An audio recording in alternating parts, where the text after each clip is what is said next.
Hey everybody, this is NinFan237, and you can probably already judge by the title or the thumbnail, whichever one, that you guys already know what I want to talk about today. First off, I would like to have my VTuber be talking on screen with you right now, so you can see that instead of random gameplay I have right now playing. I don't even know what I'm gonna choose, but I'll just put something up on screen. Maybe it's related, maybe it's not, I don't know.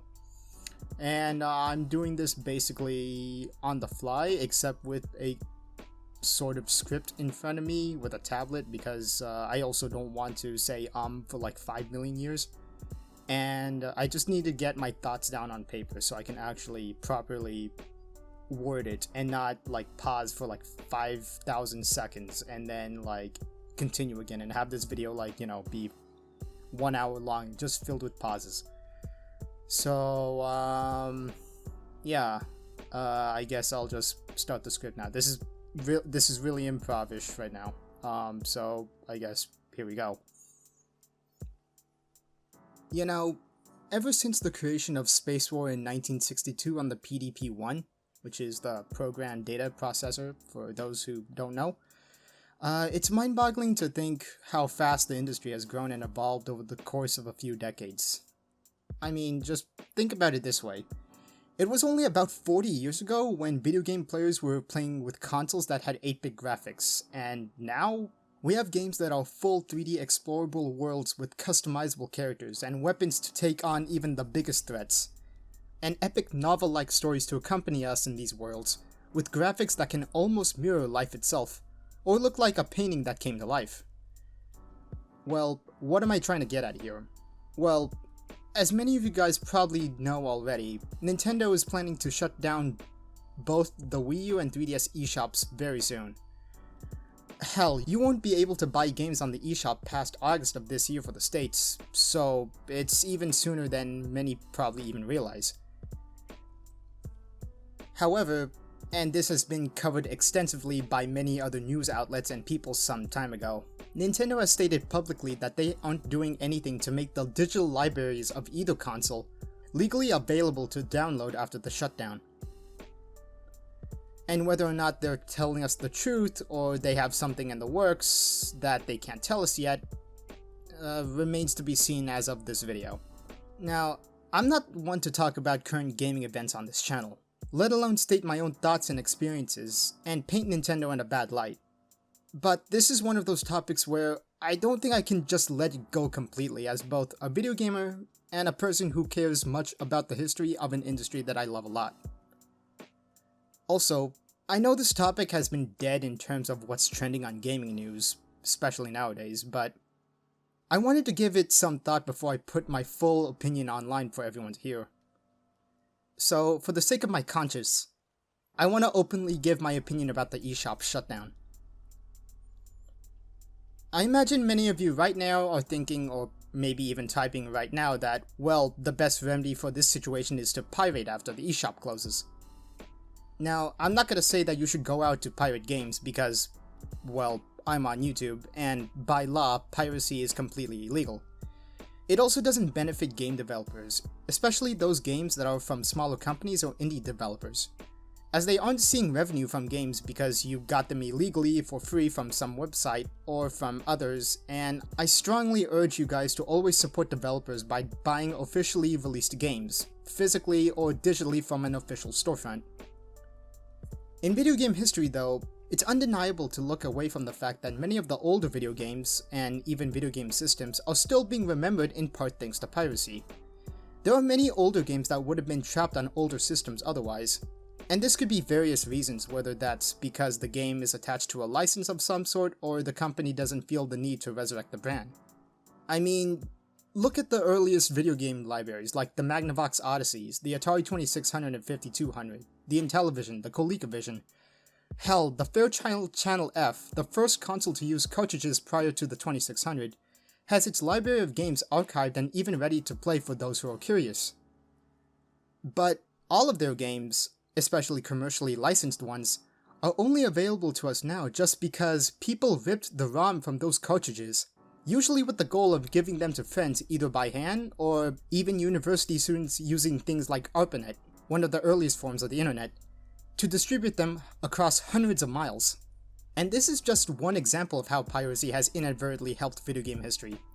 There are also examples of people in other countries having pirated video games due to government restrictions, but that's an entire different issue that's unrelated and a bit too long to explain in this video. But while the notoriety of piracy is undeniable in its place in video game history, by law, piracy is first and foremost illegal, and anyone who manages to get caught doing it will still be prosecuted under the law. Doubly so if a video game developer files a lawsuit against you for whatever reason. There's another part of this that, in my opinion, is the biggest reason as to why I'm making this video in the first place, and that all has to do with Nintendo shutting down the eShop without basically caring. Now, don't get me wrong, I understand that at the end of the day, the video game industry is a business. For all the things that the industry has created, from the AAA developers to the indie devs, they couldn't survive without some sort of revenue to some degree. And let's face it, the 3DS and Wii U have both been discontinued for quite a while now, and I imagine running the servers for the 3DS and Wii U eShops is essentially making them lose money at this point when they could use the electrical power and server space for anything Switch related. I mean, even if you were to buy a 3DS or Wii U game on the eShop now, it would be minuscule compared to the software sales on the Switch being made nowadays, because most of the general public that goes looking for a video game system go out to buy the latest gaming console on the market, one of those consoles being the Switch. So, from that standpoint, Nintendo would logically come to the conclusion that it's time to stop supporting the 3DS and Wii U altogether.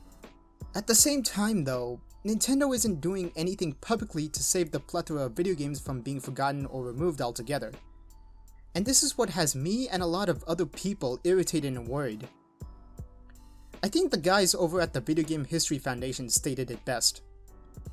Preventing institutional work to preserve these games, on top of funding lobbying that prevents even libraries from being able to provide legal access to these games, is actively destructive to video game history.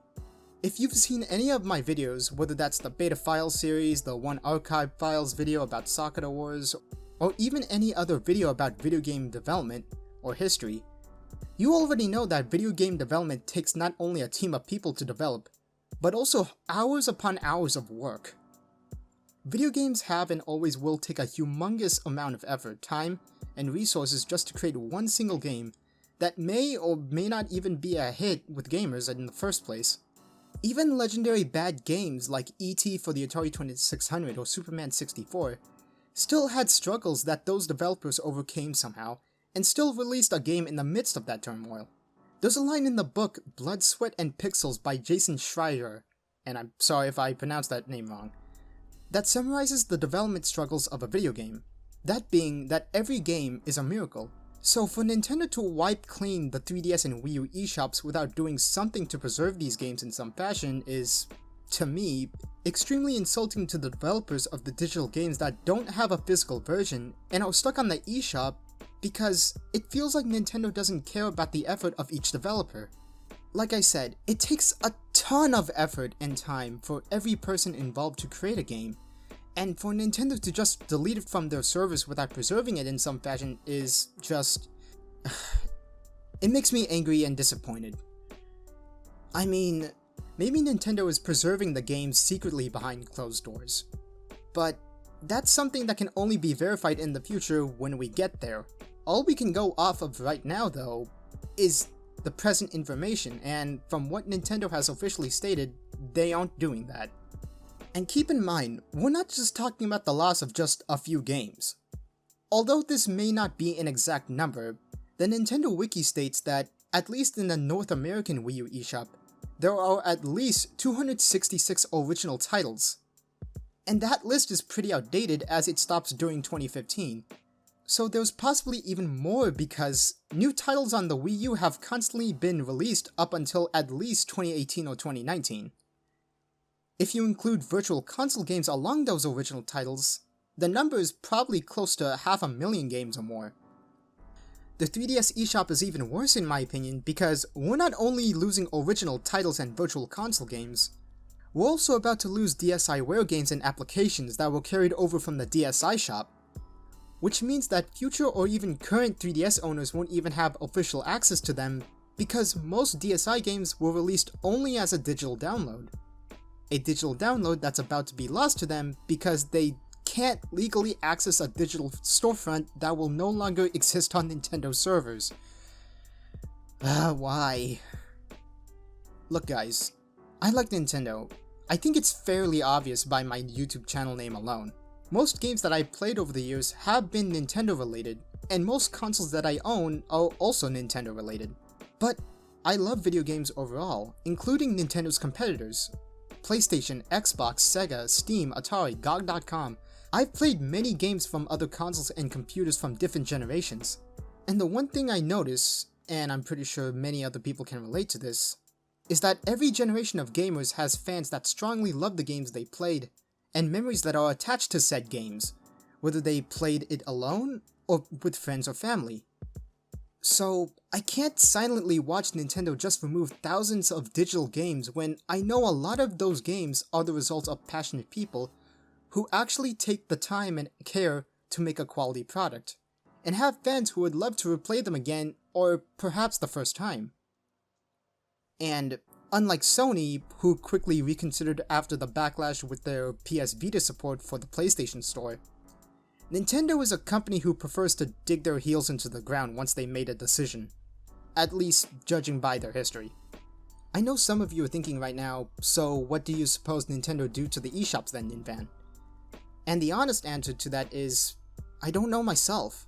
I don't think there is really an answer that can make both parties happy. Like, I understand that Nintendo can't keep the eShops for the older consoles open forever.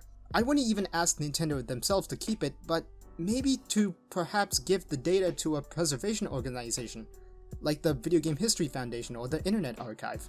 But the one biggest issue with that plan is the legality of the preservation, because as a company, it wouldn't benefit Nintendo to have people freely download or even borrow games from sites like the Internet Archive, because remember, they're a company first and a video game developer second. And to cut off an archive from the public runs completely counterintuitive for those types of organizations who work to make information to be accessible as possible and allow for anyone to analyze it.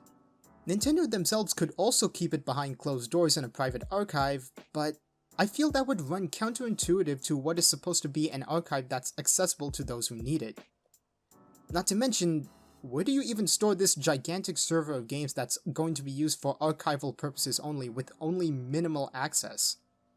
And I doubt Nintendo is going to keep it connected with their main database for the Switch and future consoles because with how old the 3DS and Wii U system architecture is, and no software updates, that could potentially leave a backdoor open to hackers, which is something you definitely don't want happening in a company as big as Nintendo. Now, I don't know how to make or run a server facility, nor run a database or even just do programming or coding for that matter, so I may be spouting a bunch of BS right now. But from my general knowledge about databases and archival storage, you don't just throw everything into a hard drive and then store that hard drive in a random drawer and call it a day. You need to sort that data and then properly store it in a way so that it's accessible and easy to find should someone want access to the data for any reason. But I think that's something that Nintendo can't or doesn't want to do because it can get time consuming and expensive, especially for consoles that won't make them any revenue anymore. Asking developers to port over their games is an option, but some games won't work with just a simple porting over to a different console. For instance, any game that used two screens simultaneously, or games that use the 3DS's AR functionality, would have to be reprogrammed in a way that makes it playable, since a one-to-one port wouldn't work on something like the Switch, PlayStation, Xbox, or even PC. A prime example I point to is the differences in gameplay between the original DS and any future ports of The World Ends With You by Square Enix. So, like I said, I don't know what would be the best decision that would appease Nintendo because there's no simple answer to this problem. Now, as for virtual console games, anybody in the retro gaming market knows that many games can be absurdly expensive to the point where prices have become unreasonable to the average video game player, let alone a casual gamer. So any virtual console equivalent have always been considered a legal and cheaper way to get those games within a reasonable price point. The loss of that means that to legally get an old game would be to only buy a physical copy, which, as I've already stated, is sometimes not viable to an average video gamer. And Nintendo Switch online services can't really solve the issue in the long run, as they are not only tied to an online service, but it's also not guaranteed that all previous console games will be available on said services. Not to mention that some consoles like the Game Boy family and the DS don't have a Nintendo Switch online service equivalent currently as of this video. I hate to be a broken record, but what Nintendo is doing feels like the equivalent of destroying years of resources and efforts put in by each developer, and I just don't like seeing that effort treated like garbage. At the same time, Nintendo isn't gonna keep the servers running indefinitely because it's not within their best interest to do so. Not to mention it wouldn't make them money regardless because most of the public has moved on to the next best thing. Honestly, the only thing I can hope for in the future is that somehow, a place where people can access these games without restrictions will exist. One in which people can download and play older games to either re-experience an old classic they haven't picked up in a long while, or perhaps try a game that may not be available to play on current systems, all without the worry of litigation from companies or having to pay absurd amounts of money just to buy a copy. It's a dumb dream, I know, but hey, if playing video games and watching anime has taught me anything, it's that I can have dumb dreams to believe in, and hopefully work towards. Anyways, that's all I have to say. To those who've stuck out this far in the video, thank you for listening to a video gamer rant about something that's very important to him, and apparently many other people. To those who don't know me already, please check out my channel where I make a bunch of videos about betas of video games, and there is that one video about the history of Sakura Wars, but I hopefully plan to make more in the future. Hopefully. More videos about history of video games. You know what I mean. Anyways, my name is NinFan237, and I'll see you guys next time.